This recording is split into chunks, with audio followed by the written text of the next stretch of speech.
pour l'instant, les vecteurs de coronavirus ne sont pas les enfants. Mais les vecteurs de la grippe, c'est les enfants. Donc c'est les enfants qui le transmettent à leurs grands-parents. Voilà, moi, les conclusions du livre que j'écrivais il y a 3 ans sur les vaccins, en disant ces vaccins-là, il faut les faire.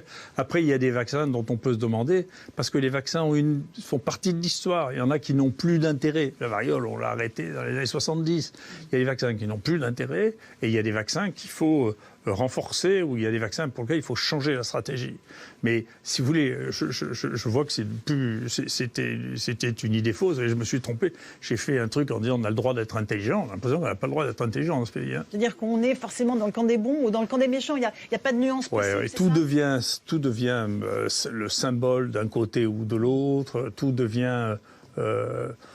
c'est intéressant d'ailleurs, parce qu'il y a un autre truc où j'ai l'habitude d'être pris comme bouc émissaire, et donc j'avais raconté que, parce que scientifiquement, historiquement, Darwin c'est très intéressant, mais scientifiquement ça ne tient pas la route.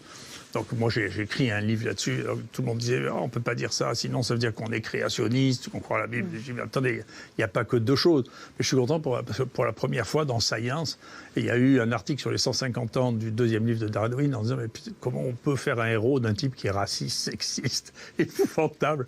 Enfin ce qu'il écrit est épouvantable, c'est que personne ne le lit, personne ne sait de quoi on parle. Et là, oui.